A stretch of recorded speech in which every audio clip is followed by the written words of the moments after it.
And we are back. We're back. After some time. After a lot of time, just schedules wouldn't align. Yeah.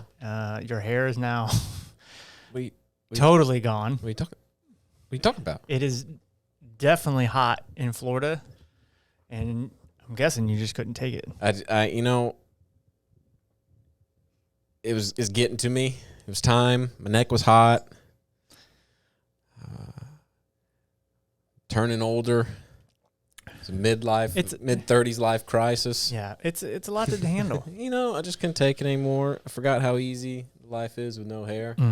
Just wake up. Just wake up and go. You don't have to brush it. It doesn't get tangled. Well, I will say it looks good either way. Well, I appreciate that. A lot of people felt differently. It is a shocker, though. It's not a gradual. It's just a stark difference. Yeah, it's a conversation starter. Well, it's there. So what we are going to discuss today is the One Big Beautiful Bill Act that was signed on July 4th. 4th of July. I think I called that one with a lot of other people. Yeah, I don't think that was your opinion. I think I had it's debatable. I had the first one. Well, you said it. I didn't know that. I'll give it to you. So there's a lot in the bill that doesn't include taxes, but there's a lot in the bill that does include taxes. And for this episode, we're just going to focus on the tax stuff. Yes. So just get us started. Where would you like to start? I'm good. Probably as far as the two big things. Two of the bigger things that they were toting in this being the overtime pay deduction and tip income deduction. Child tax credit going up by $200 to $2,200 up from $2,000. And standard deduction increases. That's kind of standard for inflation adjustments year to year. Occasionally those will go up, especially standard deduction. Child tax credit didn't go up that much as far as what they were initially saying at the beginning when elections were taking place, but it went up a little bit. Well, they did make the TCJA permanent. Yes, and that. So that was a win, I think. That was a big one.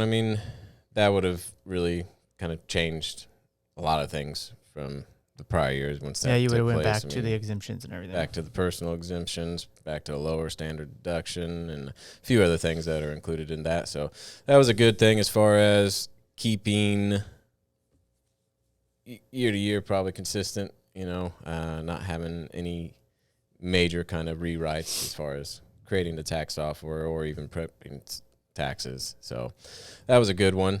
And then, the tip income deduction and the overtime pay deduction, those are going to be newer. I think we kind of touched on what those might be previously, but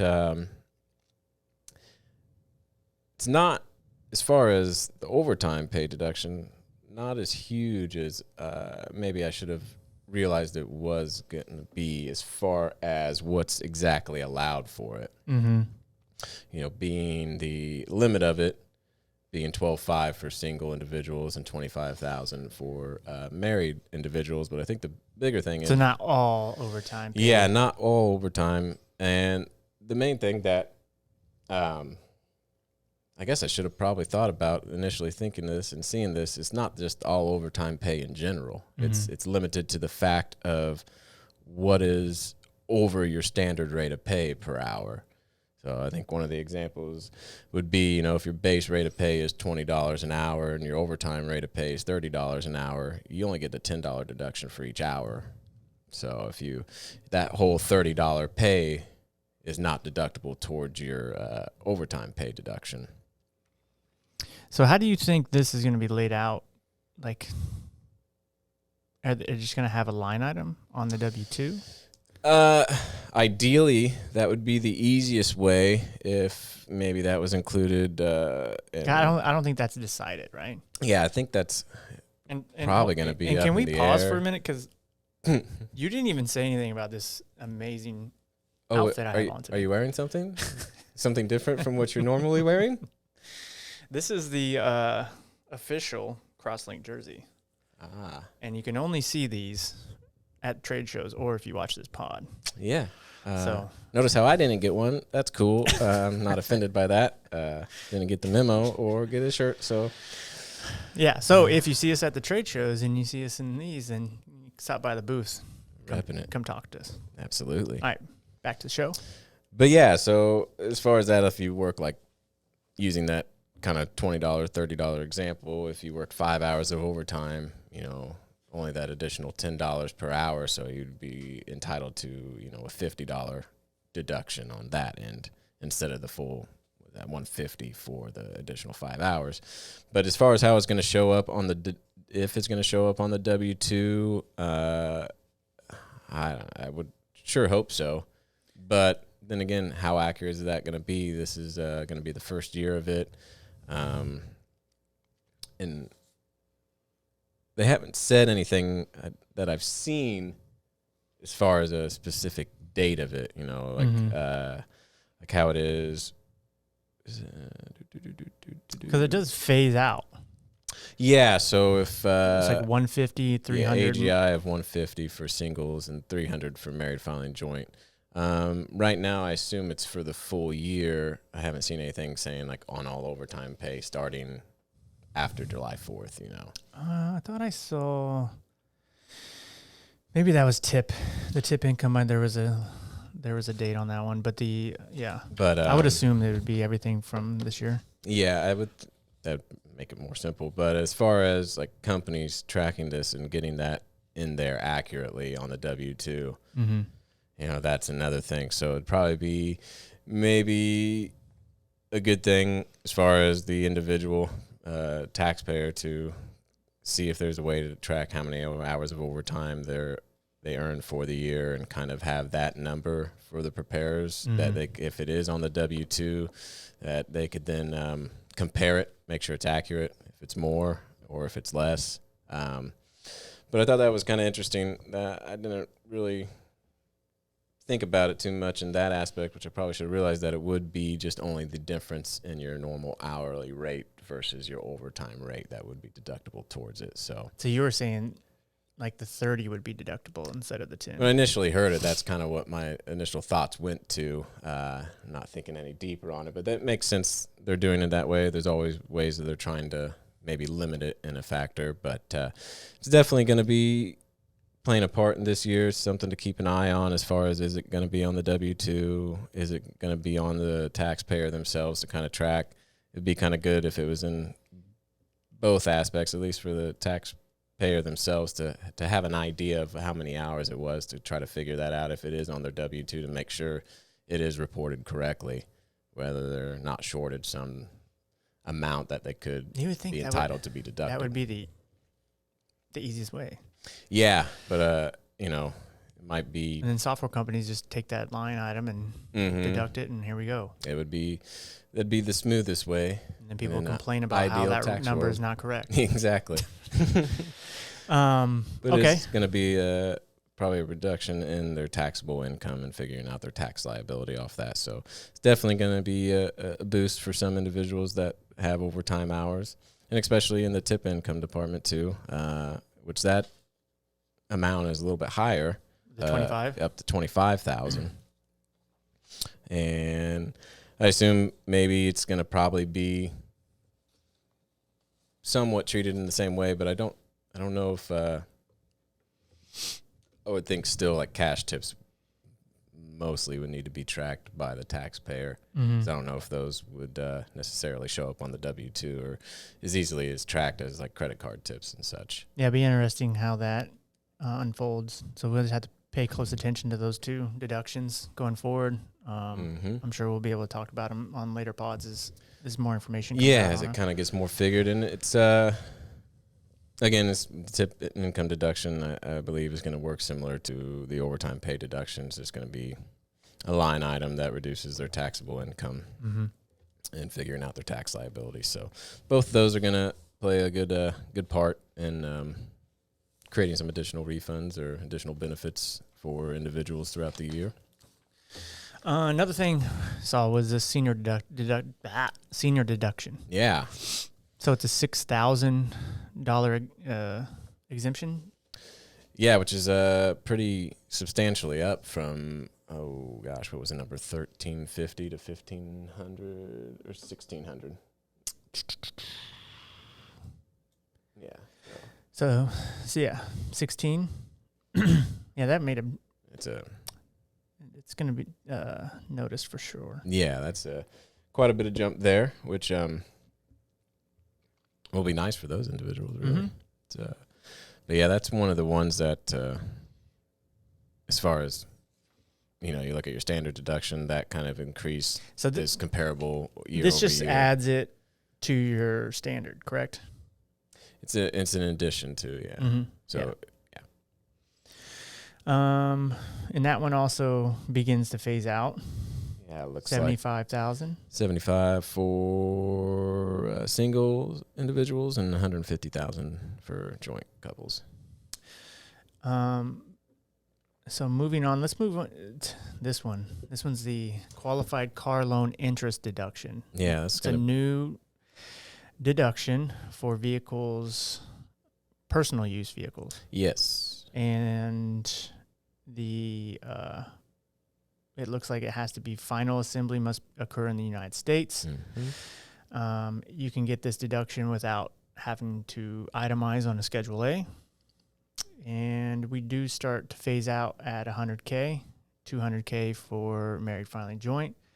And that old VIN number we discussed looks like it must be reported on the return. Yeah. So, yeah, I'm sure there's going to be some fudging of numbers. Well, yes, for sure. But there's going to have to be some more guidance on this. Yeah, and I think, and I'm sure there's going to work sort of like the electric vehicle credit, where there's going to be a list of vehicles that qualify for it. Yeah, I would assume that's probably likely how it's all going to work, And a good marketing tip, if you have that list, go ahead and send it out to your people. Yeah. If how it's going to work inside the software or whatnot, that will remain to be seen as far as how any guidance that I haven't looked or saw too much about it, but the final assembly in the U.S. part is going to be, a big one to pay attention to. What list does that include? Will they put out a list? I assume that would probably be the case for it. But that's again a nice deduction, but it's only on vehicles that were purchased starting in 2025. Mm-hmm. Yeah, they must be.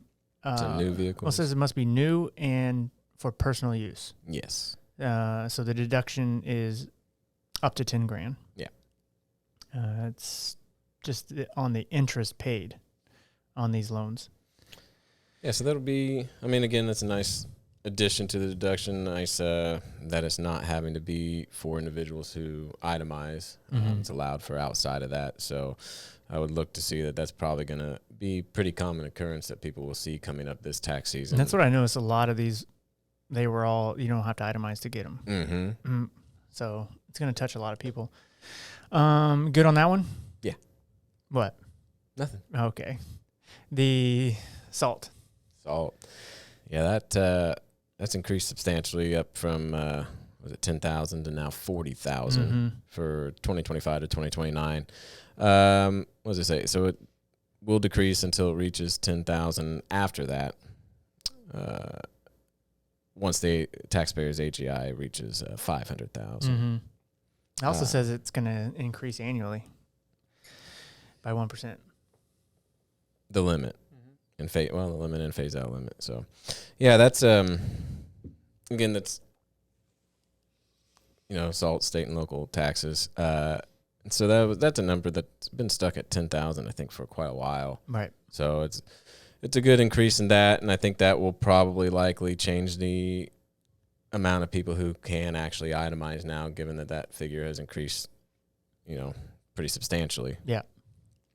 So that was, I'm surprised it jumped that much, to be honest, but that one. It's quite a big jump. So I would look to see probably maybe more Schedule A's out there this coming season, and at least till 2029. Yeah.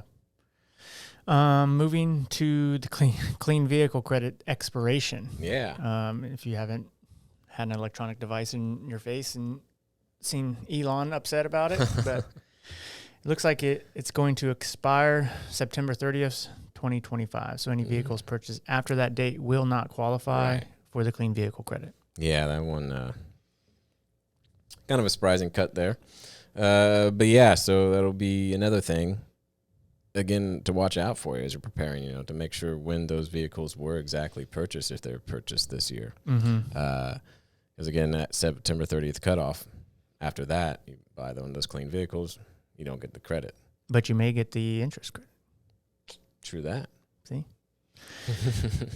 So you got to keep an eye out for those. Anything on the clean vehicle? Or are we good to move on? Yeah, I think that's probably going to maybe upset some other individuals, but... well, it has.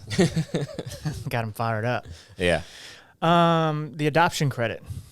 That one's up to $500,000 now refundable. So that is certainly a change. Whoa, 5,000? Mm-hmm. You said 500. Did I say 500? I've heard it both ways. Hey, it's not that they don't deserve the 500. Play it back. But yeah, so 5,000. 5,000. So up to $5,000 of the adoption credit will now be refundable versus previously where it was a non-refundable credit. Details of that. Again, I haven't really seen too much on that. That would be something to look out for. Is it going to be, because it used to be fully refundable. That had been before my time. Yeah, that thing was. It used to be fully refundable. I'm pretty sure. Don't quote me on that. We can look it up, but I think it was fully refundable, and then it went to fully non-refundable. Right. Now we're kind of back at splitting it. Yeah, so that's definitely going to be a boost in there, and it's be interesting to see what the details and parameters of that for the rules for getting the $5,000 is going to be. Is it going to be straight if you're maxed out at the 15,000 some adoption credit? Is 5,000 of that refundable? Is 10,000 of that non-refundable? Or is there going to be some sort of percentages in factoring that and qualifications that come into play to get that full 5,000 as a refundable portion of it? So that'll be interesting to see how that all plays out. But that's definitely going to be another one that plays a part in boosting some refunds here. Oh, for sure. Yeah, so that one I definitely look forward and interested to see exactly what the rules are and qualifications are going to be to get that full 5,000, or if it's just a simple calculation of it all. Yeah, I would assume they would take the 5, and if there's anything left over, it can eat away on the non-refundable, and they can carry that forward. I would assume. There's always sneaky rules into play. For sure. Anything else that you saw? Charitable contribution. Yeah. That's a little add-in that even if you don't itemize, you can deduct up to $1,000 or $2,000 if you're married. So these are provisions that are taking into effect beginning in 2026. But yeah, the charitable contributions for non-itemizers, $1,000 for single, $2,000 for married filing joint. That's going to be another one that's quite a boost versus, was it a few years ago where they allowed a similar version of this, but only it was like $300. So this is substantially larger. And again, that's going to help out people who can't itemize. It seems like they're adding a number of credits geared for that, for the non-itemizers. Why can't I say that? Itemizers. Non-itemizer. There we go. But yeah, that's certainly going to come into play in 2026. Another credit on these that you would traditionally think that they would be a Schedule A type deduction that they're going to allow for in non-itemizers. So that one, and then got the energy efficient home improvement and residential credits were allowed to expire, so they will no longer apply beginning in 2026. So that's speaking directly to like solar panels. So it's a pretty big credit. Yeah. They just let that one expire and no longer use it. which is kind of wild. Beginning in 26. Beginning in 2026, that because it's set to expire at the end of 2025. So does that, I guess, would mean, what does it do for the individuals that have the credit carry forwards going after it? Those simply go away? Are they going to allow those to naturally phase out if you take the credit in 2025 and you have some carry forward to 2026, or you just simply don't get the carry forward of that credit? If you don't use it, probably you just losing it. Probably. It's wild that they're going away from a lot of these energy credits when that was kind of the push of the world for a while. Yep. The premium tax credit, this one, and we'll share. We have an article online we just posted yesterday about this, and then we're also using the CNBC chart. So we'll post both of these in the show notes. The premium tax credit, so all taxpayers who received an excess subsidy during the year will be required to pay the full amount of overpayment regardless of their income level. That's an interesting one. So that's just the health insurance. Mm-hmm. The government provided health insurance. Some of those are due back when they file their return. Yep.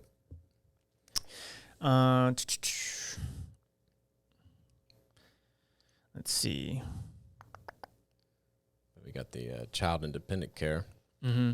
That's credit is increased to 50%, and the lowest percentage will be 35%. So that's another one that's going up. That one's the daycare credit, also known as the daycare credit. Yeah, so that one's a little boost for them. The Trump accounts, did you see those? Yeah. That one's interesting. Mm-hmm. So beginning in 2026, a new tax advantage savings account will be available for children under the age of 18. Or is it you had to be born? I thought you had to be like you were a newborn. So I think so. If you look at these other details, so taxpayers can contribute up to $5,000 for a child under 18. So I think maybe these accounts will exist, but you only get the one-time $1,000 payment to the Trump account for children that were born in years 2025 to 2028. So it might be that a child that was born in 2022. This account can be created by the taxpayer, where they can contribute into that account for that child, but they won't get that one-time payment. Got it. It looks like $1,000 credit is what they're using the terminology online. So I would assume this is you have a newborn on your return. This is the first year you're filing for it this year, right? Or next year, or is it the following year? Well, it would be for the 2026 tax return. So children born this year. Correct. When you're filing your 2026 return. So you're going to get $1,000 credit that's going to go into this savings account. What it sounds like. And you apply for this on the tax return. That would be my best guess. It'd be interesting how it's all going to play out. When we see this stuff work out, because, we'll be building all this out as well. Yeah. So it'd be interesting to see how these are handled. Yeah, just purely speculating, because it's not going to take effect for this filing season coming up, but for tax year 2026. It'll be interesting if it's going to be some sort of, so when you file and you're claiming that child on that return, how does that come into effect? Would it simply be like it's automatically going to boost as a credit that goes into a certain account? Is there going to be a certain line item for your existing children that are under the age of 18 that you could opt in for, maybe transferring a portion of your refund towards this account for them? That would kind of be my guess, is it would exist as an option to say you're getting a $6,000 refund. I want to put $2,000 of that refund into this account. Sure. Maybe something like that. It's definitely an interesting thing. But yeah, it's only for the children born between the years of 2025 to 2028 as of now that would qualify for that initial $1,000 credit. Yeah, it says they can contribute up to $5,000. the distributions from the account they can't pull it out until they're 18. Mm-hmm. And then the distributions must be used for higher education expenses, certain credential expenses, certain small business expenses, or first-time home buyer expenses. And I think there is some, if they turn 30, they can just pull it out. Was that in there? I don't, it's not in the notes, but I saw it somewhere. Just don't check me on that one. But I thought I saw if the person that had it turned 30, they could just pull it all out. Huh. That'd be interesting. Yeah, I mean, especially for those that aren't going for college, the first-time home buyer expense thing is a neat provision of it. And that's going to be, I mean, it's 20 years from now, so. Yeah. Who knows what's going to be going on? We're going to be aliens. Everything's just going to be AI. Yeah. But yeah, overall, I mean, there's definitely quite a few things in here that go towards, reducing tax liability, potentially boosting refunds. Not sure how everybody feels about some of these certain credits, but I think most of it is geared towards helping, a lot of different individuals as far as that goes. Yeah, I think there is a push to add benefits to non-automizers. Mm-hmm. There was obviously a push to end any electric or solar credits or energy credits that were already available. And then they created the Trump accounts, a new thing, the overtime and the tip income deductions. Mm-hmm. Those are new. We'll have to wait and see how those are all reported and calculated and everything. Yeah, I'll be interested to see. I mean, obviously it would be great if it's on the W-2. It makes it a lot simpler. I think maybe eventually it'll go to that, but I think this first year of it would probably be a bit of a mess. Yeah. And solely relying on that. So I'd say it'd be important for both sides, taxpayers and tax preparers, to, pay attention to that. What was the thing during COVID? Was it unemployment? Yeah. That they could deduct the unemployment wages and they weren't taxable. I think there was something to do with that. Yeah. That's because I thought it was kind of messed up how they structured it. Yeah. Let's see here.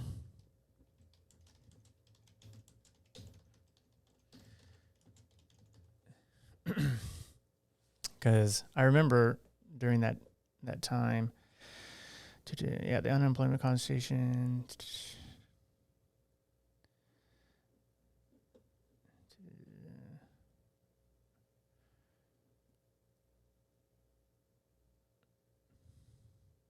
I thought that they waived it.